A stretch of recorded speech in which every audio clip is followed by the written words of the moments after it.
एक बार फिर से आपको लिए चलते हैं मुंबई में सजे इंडिया न्यूज के मंच में, जहां पर इस वक्त राज्यसभा सांसद प्रफुल्ल पटेल मंच पर मौजूद हैं।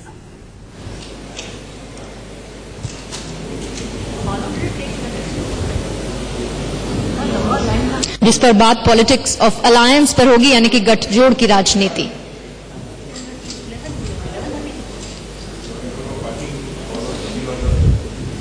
प्रिया, over to you. Thank you. बहुत बहुत स्वागत है प्रफुल्ल पटेल जी का। और जैसे कि आप जानते हैं, Praful Patel is actually senior NCP leader हैं, फॉर्मर सिविल एविएशन मंत्री भी हैं। लेकिन Praful ji, I won't be very wrong in saying, because you are looking so fit, कि अगर मैं आपको आज का युवा नेता बोलूं तो not many people will dispute on that को। थैंक यू प्रिया। शुरू करते हैं। पहले थोड़ा अभी हम हाल में जो हो रही थी चर्चा मराठवाड़ा रिजर्वेशंस के बारे में, आपने सुना, सबकी राय नारायण राम ने आपके सामने बोल के गए हैं कि थोड़े ही दिनों में हल हो जाएगा। आर यू ऑप्टिमिस्टिक कि कोई सोल्यूशन इतनी जल्दी आ सकती है? देखिए, यहाँ महाराष्ट्र में मराठा रिजर्वेशन की बात कई दिनों से गूंज रही है और मेरे पूर्व वक्ताओं ने भी कहा है कि इस बात में करीब करीब सभी का विचार एक है कि भाई इसमें इनको न्याय मिलना चाहिए और मराठा रिजर्वेशन होना चाहिए। हमारी सरकार भी जब थी कांग्रेस एनसीपी की, तब भी ये ऑर्डिनेंस 16% का पारित होने के बाद कोर्ट के कुछ बाधा के वजह से वो नहीं हो पाया। लेकिन इस सरकार ने भी करीब करीब मानस बना लिया है और मुझे लगता है कि सभी की जब राय एक हो रही है तो इसमें कोई ज्यादा कोई अब समय जाने वाला नहीं है। लेकिन बात इतनी है कि हर जगह पर रिजर्वेशन की बात इसलिए भी उठ रही है कि क्योंकि आर्थिक दृष्टि से हमारे पृथ्वीराज जी ने भी जो कहा कि बहुत सारी चीजें हमारे देश में इम्बैलेंस हो रहा है, इकोनॉमिक इम्बैलेंस भी हो रहा है और बहुत सारी, अभी देखिए इंडिया रिलेटिवली अगर हम सोचे तो हजारों साल की हमारी सोशल व्यवस्था है और हमारे देश को आजाद हुए कुछ 70 साल हुए हैं।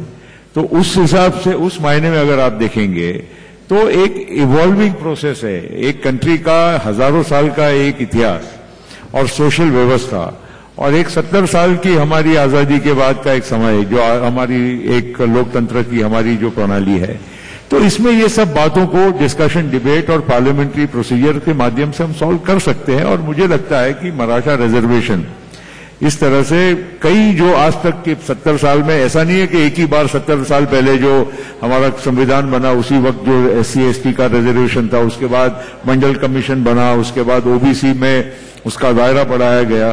तो ये सब एक बात है कि जिसको हमको एक सही परिप्रेक्ष्य में हमने देखना चाहिए। अभी आपने पृथ्वीराज जी की बात की। अभी पृथ्वीराज चौहान जी ने इसी स्टेज से एक थोड़ा सा निमंत्रण कहा था कि एनसीपी और कांग्रेस तो बिल्कुल साथ साथ हैं। क्या आप सचमुच में साथ साथ हैं? देखिए, एक बात, ये बात भी सोचना जरूरी है कि जो समय होता है, जो परिस्थितियां होती है, उसके साथ हमको चलना होगा। और आज परिस्थिति ये है कि हम आज ऑपोजिशन में है। सरकार आज एनडीए की है, बीजेपी की है, महाराष्ट्र में भी उन्हीं की सरकार है। अभी तो हमने देखा दोनों पार्टनर भी बैठकर यहाँ लड़ाई कर रहे थे, कभी खुशी कभी गम, उनका एहसास यहाँ पर हम देख रहे थे। लेकिन मिला जुला कर बात यह है कि आज हम ऑपोजिशन में है और ऑपोजिशन यूनिटी का इंडेक्स बनाने के लिए सभी लोग, आज आप देख रहे हैं देश में बड़ी अनलाइकली चीजें हो रही है। मायावती जी और अखिलेश जी एक साथ बैठ रहे हैं, लालू जी, कांग्रेस, बाकी के और पार्टीज, अनेक पार्टियों की अलग अलग सरकारें, आज जेडीएस और कांग्रेस की सरकार बनी है। तो इस तरह से अगर आप परिस्थिति देखेंगे तो कहीं ना कहीं ऑपोजिशन यूनिटी की बात कहीं हो रही है और उसके माध्यम से अगर हम कांग्रेस के साथ यहां पर अगर बात कर रहे हैं तो उसमें कोई बहुत आश्चर्य की बात नहीं होनी चाहिए।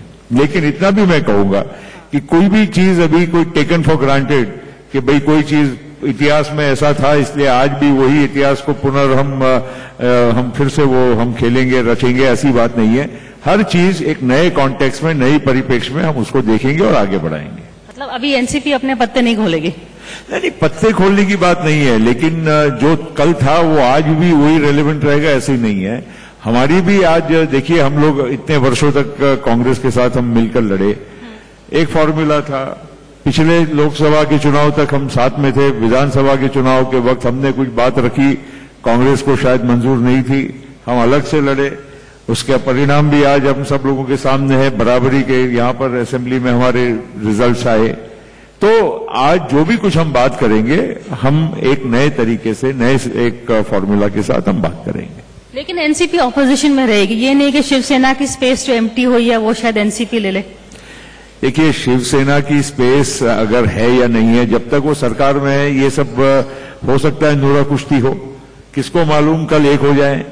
अमित शाह जी गए थे मातोश्री, उसके बाद में कुछ बयान कुछ आया, उसके बाद में उद्धव जी का बयान कुछ और आता है। सरकार को छोड़ने को तैयार नहीं है। अभी भी यहाँ पर जो शिवसेना के जो एमपी थे वो गिना रहे थे कि हमारे मंत्री क्या काम कर रहे हैं। तो उनके मंत्री अगर काम कर रहे हैं और सरकार के हिस्सेदार है, जब तक आप सरकार में रहोगे, छोड़ोगे नहीं, तब तक कोई आपकी बात को सीरियसली लेने वाला नहीं है। और क्या मालूम कल एक हो जाए। लेकिन शरद पवार ने एक स्टेटमेंट दिया, पवार साहब ने, कि कोई हमारा प्री पोल अलायंस नहीं होना चाहिए, we will fight without alliance.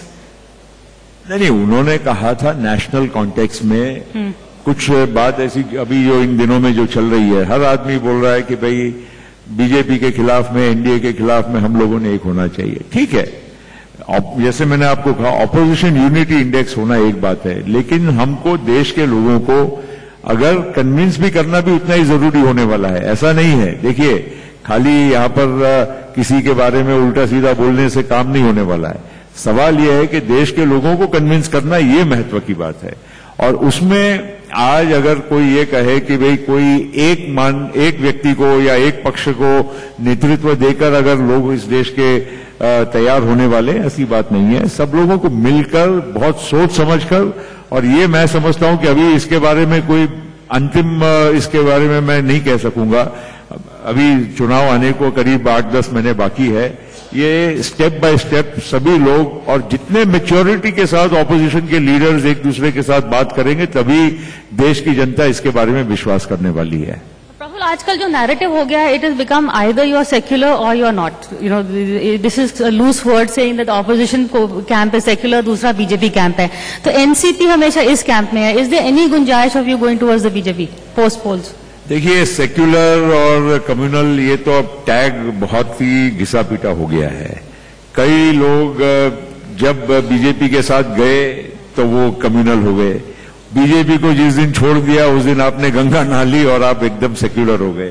तो ये तो सब बहुत बार कई पार्टियों में आज यहाँ पर आज अपने देश के लैंडस्केप में मौजूद है, हमने देखा है कि उन पार्टियों ने जगह जगह पर जाकर अपनी अलग अलग पोजीशंस रखी है।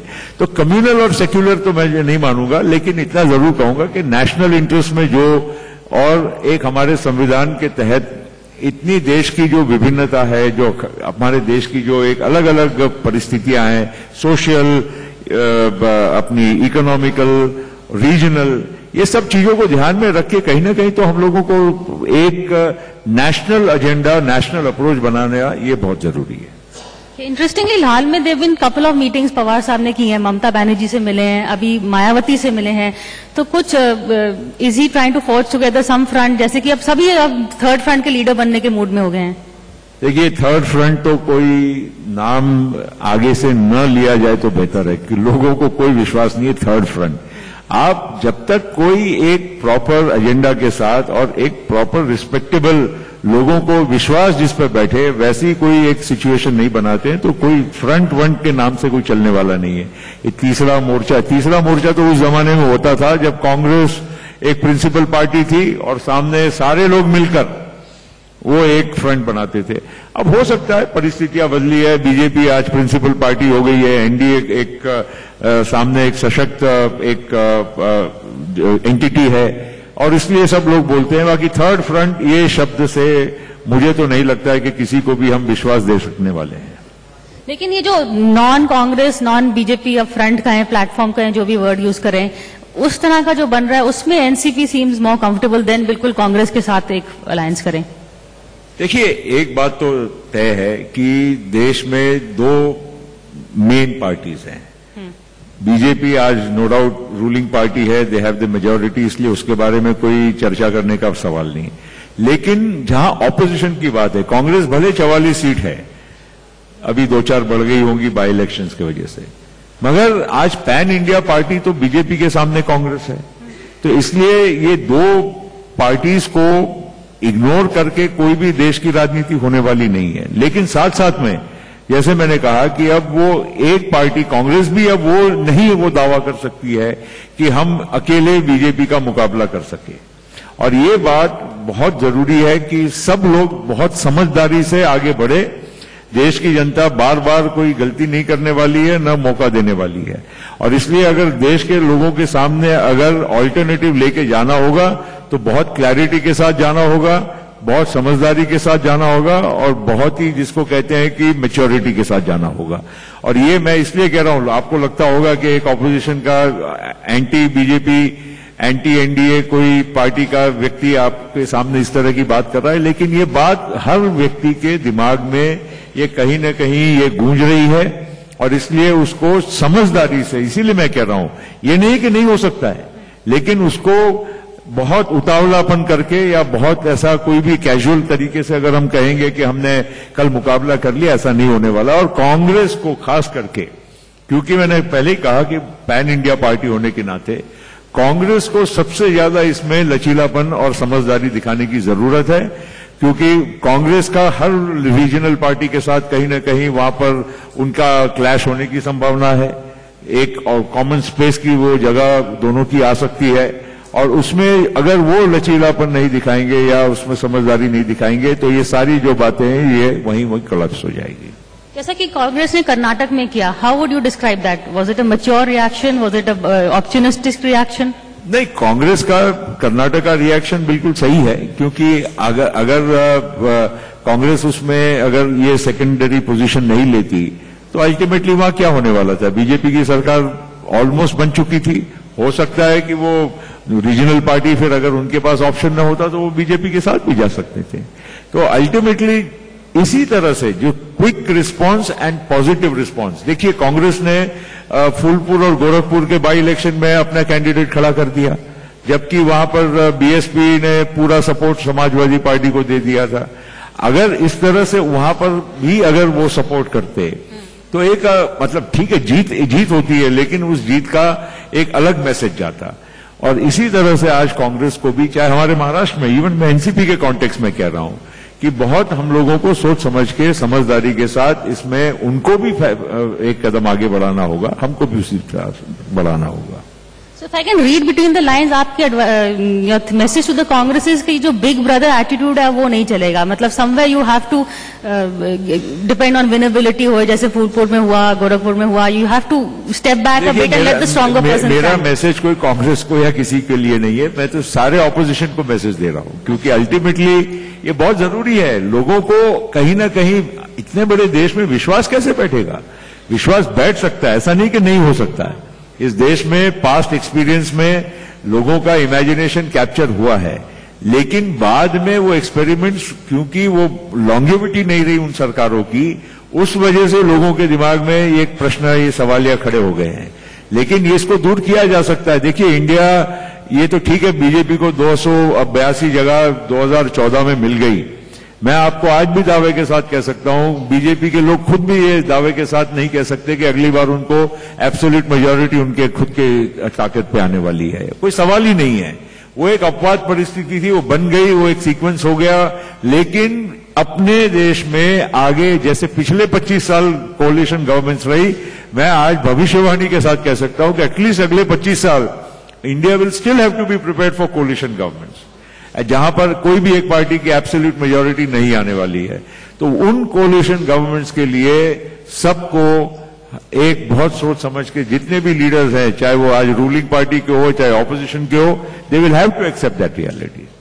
You given two messages here. एक आपने कहा है कि coalition politics are here to stay, जो अभी हुआ था वो it's an aberration, one party rule. Secondly आपने कहा मेरा मैसेज सारी ऑपोजिशन को, I am seeing NCP is taking a sort of a leadership role. Does Sharad Pawar still harbours hope कि वो प्रधानमंत्री बन सकते हैं? देखिए एनसीपी लीडरशिप रोल में तो नहीं रह सकती, बिकॉज हमको भी हमारी लिमिटेशन मालूम है। जोड़ तोड़ हमारे एमपीज कोई तृणमूल कांग्रेस या समाजवादी या बीएसपी या अन्य कांग्रेस से हमारे ज्यादा तो नहीं आने वाले हैं, इस बात को हम समझते हैं। लेकिन एक बात भी उतनी भी सही है कि आज हमारे पास जो हमारे नेता है, बड़े रिस्पेक्टेड, सुलझे हुए आज नेता हमारे देश के लैंडस्केप में आप अगर देखें राजनीति में देखिए केवल संख्या का ही आधार नहीं होता है, लेकिन आज सूझबूझ और एक सूत्र में पिरोने वाला नेता भी तो आज किसी को अगर नजर आता है तो उसमें शरद पवार की अहम भूमिका है। मैं ये नहीं कहता हूं अकेले हैं, लेकिन उनकी भूमिका महत्व की रहने वाली है और इसीलिए आज ऑपोजिशन में उनकी राय सलाह उसके मशवरे के वजह से मैं समझता हूं कि बहुत कुछ पाया जा सकता है। प्रफुल्ल पटेल से बातचीत चल रही थी। उन्होंने एक तरह से महागठबंधन को तो अभी पूरी तरह से नकार दिया है और साथ ही 2019 के चुनाव पर भी काफी सारी उनसे बातचीत हुई है। एक छोटे से ब्रेक के लिए अभी हम यहां पर रुक रहे हैं। मुंबई में मंच लगातार जारी है, लौट रहे हैं फौरन इसी पर वापस।